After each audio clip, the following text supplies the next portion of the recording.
Welcome to another edition of Anglican Unscripted, episode 327, the follow-up to the Monday edition, where we get to talk more about the Pope and the Archbishop of Canterbury edition. I'm Kevin Carlson.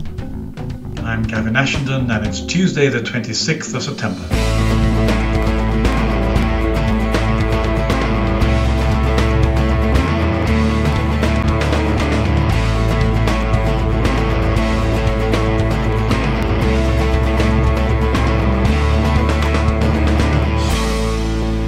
Okay, this kind of episode is a quick follow-up to yesterday's episode where we were about to start talking about what's been going on with the Pope in Rome and some stuff with the Archbishop of Canterbury. I actually edited out the last 2 minutes there where we were talking about it because it was worthy of a full episode. And as anybody who knows the history of the Church of England, it started over marriage issues. Now, a lot can be said whether or not, that was a single issue. I don't think it was a single issue. I think it had a lot to do with being an island off of Europe and kind of a pope who just, wasn't managing things well and, lots of different issues. However, if you want to say marriage was the issue, we will go with that. Marriage is the issue. And we get to talk about it in terms of what the Pope is doing and some of the struggles they're having over there, because in the end, it's not just a marriage issue. Now, let's go back up to the Beatitudes. Before the Beatitudes, we knew we could fake it by just walking through our daily life with an eye on God and doing the right things. Jesus came and said it's not just about doing the right things, it's about having the heart of a person who does the right things. What? Yeah, I know. Hey, I would have enjoyed a world where I could just walk through and pretend, but Jesus said you can't pretend. And so all pretending off, all things that, are created have a higher standard. And he sets that higher standard for all of us. And we're going to talk a little bit here about the Eucharist and the Roman Catholic Church, how they deal a little bit with remarriage, and some of the struggles the Pope is having. Gavin, first, what is the news that's kind of breaking with these theologians who want to hold the Pope accountable for what they call heresy? Kevin, if your listeners haven't read Austin Ivory's biography of the Pope, they should. He's a very significant public figure, and we need to know what kind of man he is. He is creating, I'm not sure, around him there is being created a really serious crisis.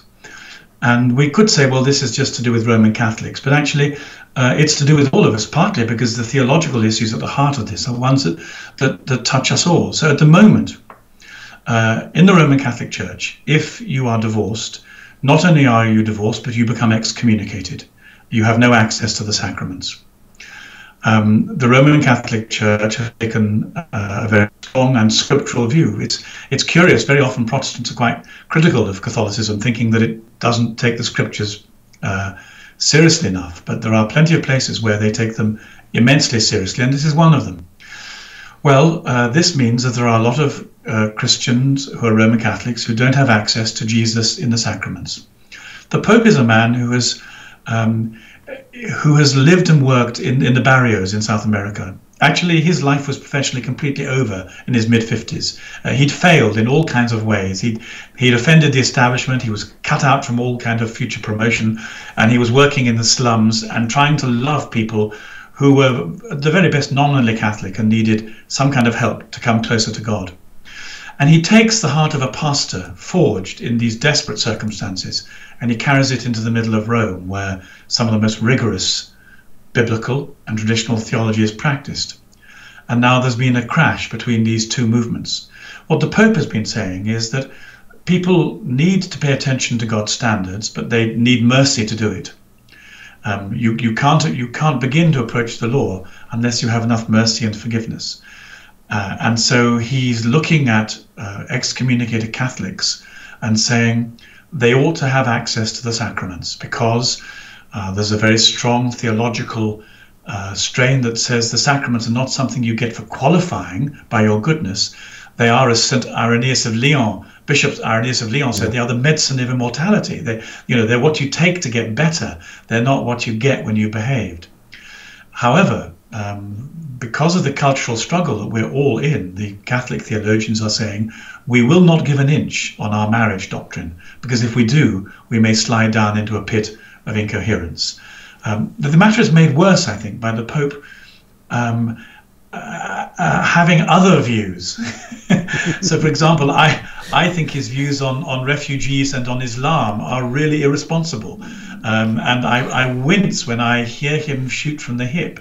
And then there are times when his views are completely distorted by the media, as when he was asked about one person who worked in the Vatican who was gay, and he said about this one person, who am I to judge? And the media then spun this into something else. So I think we have to make sure we've got his words, B, we've got them in context, but we do have them because the theologians have written back and it's all written down. And we have to decide, I think, for ourselves whether or not we lean slightly towards mercy or lean slightly towards the law when it comes to how we practice marriage and divorce.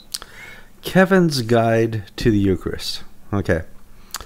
I think that the whole thing from the late 80s and 90s, what would Jesus do, was a heresy. Because I always look at what did Jesus do? Not what would he do? What did he do? What he did. What he did, sorry. Not done yet. No. you can. What did Jesus do? Yes.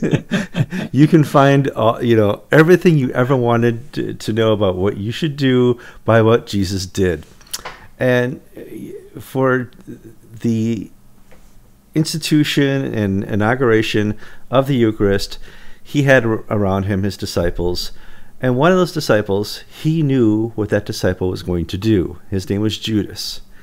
So if Jesus can have an open Eucharist, a Eucharist with Judas, I am probably a little bit more liberal than most people on who's invited to the Eucharist. And it's the way I see it. It's the way I interpret what Jesus did in that setting. The church has obviously put some, curtailed it over the centuries and said, well, you got to be repentant, you got to be this, you got to be that, and there's a lot of gotta be's, and it's hard for me to see that in the context with which Jesus did what he did. Gavin. Kevin, I once knew a young vicar, let the reader understand, who preached. Who ended up by causing mayhem in his church for the best of intentions. This young vicar, let the reader understand, leant over the pulpit one day and said to his congregation, pray for me, for I have committed adultery. And then he saw a look of complete horror in the eyes of his congregation and people reaching for their mobile phones to phone the Sunday newspapers. And he quickly explained that what he meant was that he hadn't kept rigid control of his imagination. This lovely Catholic phrase some of my priest friends use, called custodianship of the eyes. Right. He hadn't been custodian of his eyes, and he had thoughts about women he should not have done, and this made him an adulterer. And then he looked at the congregation and said, I'm afraid that means most of you are adulterers too. There was a particularly small group of little old ladies in the corner, and he said, except you. Clearly except you. Did this young guy look a little bit like you? Kevin, I've completely forgotten. I'm telling the story on a purely non-attributable basis. All right, just going for that, yes. And, but the attempt was to try to do a Bible study on adultery in the scriptures, and to see that although adultery is a breach of faith between a married couple, it's also the breach of faith between people and their God. And so the Lord says through the prophets, you evil and adulterous generation. Whole generations are adulterous. And when Jesus talks about adultery, he's talking too in this theological sense as well as the narrow sense. And he's talking about the most serious breach of trust where there should be no breach of trust. Now the question comes for the church, is this the one area where forgiveness can't be expressed and experienced? Because if it is, where is the scriptural warrant for that? Where does it say in the Gospels that you can be forgiven for everything except a broken marriage? So those people who take a more merciful attitude towards remarriage do so on the basis that adultery is a theological as well as a historical concept, and that most people are adulterers, except the little old ladies in the corner. Yes. And so then the question comes, and we're back to the Pope, who says, should those who need mercy and need forgiveness and who are truly penitent, should they be deprived of the medicine of immortality? And the Pope clearly thinks not, and a lot of pastors and priests have decided that they think not as well. But here is the other problem, and I found myself in the Daily Mail today because they phoned me up over the Archbishop. They clearly think I'm the man to go to for a brief, succinct analysis. And I didn't want to be rude or critical, but the one thing I did say is, look, we do have a problem that a real problem, that when you make exceptions, it's very hard to know how to stop the whole vehicle sliding right down to the bottom of the hill. And that, of course, is that's what the theologian said. Slippery slope. We're not going to go there because look what happened to the Episcopal Church. Look what happened to all these churches around the world when they allowed just a little bit. The Episcopal Church did not overnight explode into heresy. It was just little drips and drops over a century.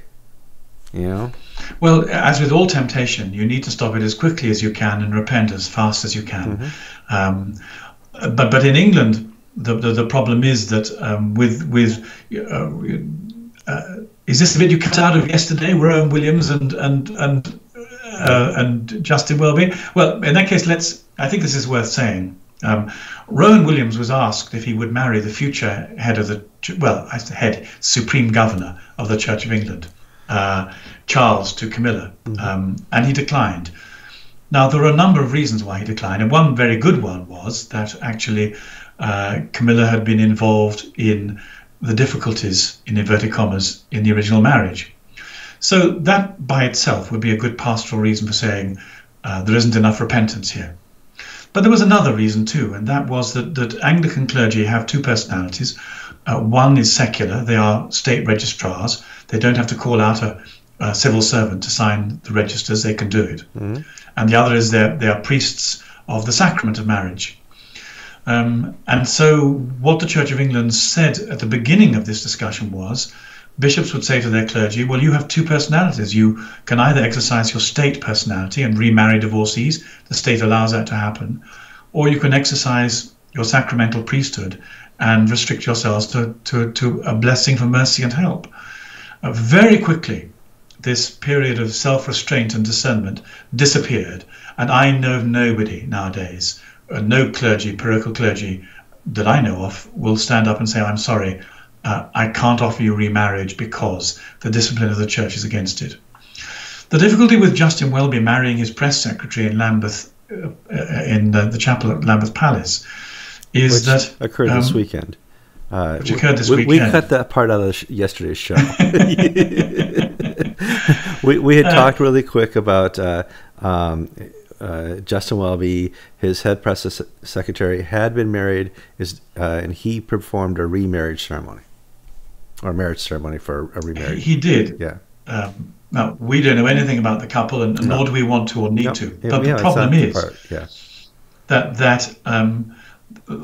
that I would have thought the Archbishop would still be aware that theologically, at least, if not culturally or politically, this is still a live issue, both ecumenically and within the Church of England.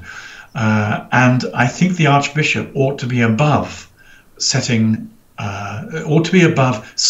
one practice in place instead of the other.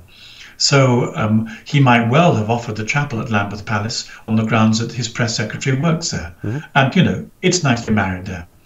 But I think he should have invited them to find a priest whose conscience and whose public reputation would not be damaged by exercising the ministry on behalf of the state as opposed to on behalf of the church. But he did it himself.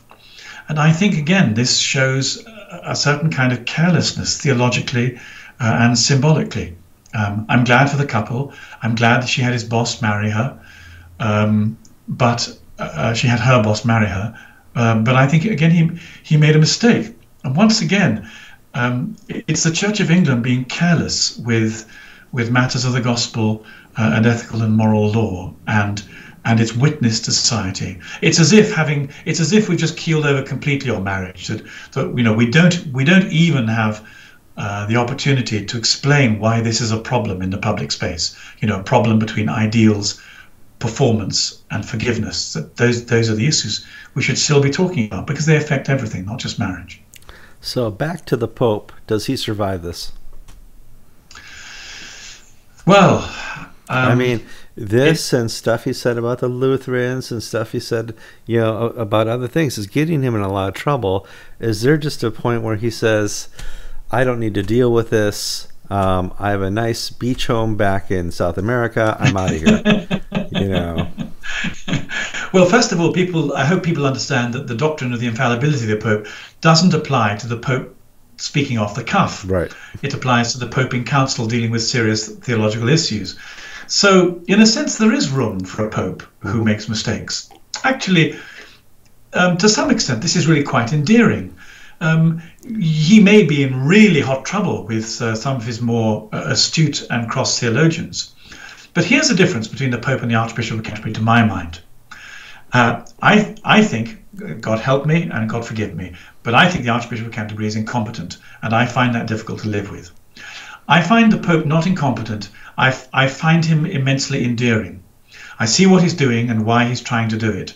And their contexts are completely different. The context of the Church of England is one where the Church of England has given way on almost every ethical and spiritual point you could imagine and just swallowed the cultural baggage whole. There's nothing to fight over anymore, perhaps. And, maybe that'll... God, don't go, you don't even go there. But the Roman Catholic Church... Scratch out. Cut it out, please. But the Roman Catholic Church... actually has really held the line on a whole series of very important ethical issues. Now, they may need to modify that line. They may need to change and evolve and rethink and visit. But I think there's something said for a chief pastor who acts as a chief pastor. Let the theologians say, look, here's the other side of the coin. Let the Pope offer mercy. In that sense, the Pope is really quite like Jesus. And maybe there's nothing wrong with the Pope acting quite like Jesus, carrying mercy. I agree. There are days I wake up and I read quotes and I'm like, either the media misinterpreted or deliberately misinterpreted, or he wanted to be Trump today. It just sometimes, for good or bad, he says things that are a little off the cuff. But I like that because you and I were under some great popes in the past, in the 80s and 90s, and we have a different standard for what a pope was. I kind of like Pope Francis and his ability not to be afraid to talk, even off the cuff. I think we should pray for him. Absolutely. He carries a great deal of responsibility, as we should pray for the Archbishop of Canterbury, but perhaps in slightly different terms. Well, no, he's there. They're both there. We do need to pray for them, absolutely. And we actually, if you could take time today, pray for the victims in Puerto Rico, pray for the victims in Houston and Florida, and all the devastation that's going around the world this year. It's what I call beyond reason. Go on.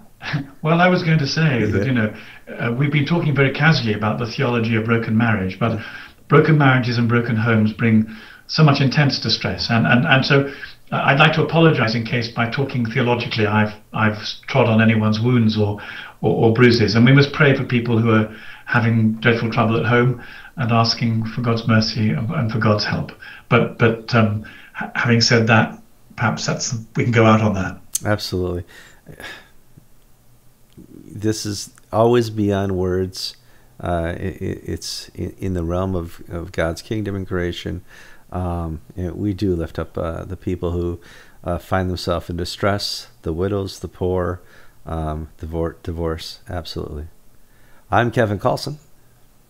I'm Gavin Ashenden. You've been listening to episode 200 and... I'll go with 300. Wait a moment. I'll go with 300. No, it's 327. Yes. 327. One day after the date. It's the 26th. This was 327. God bless you.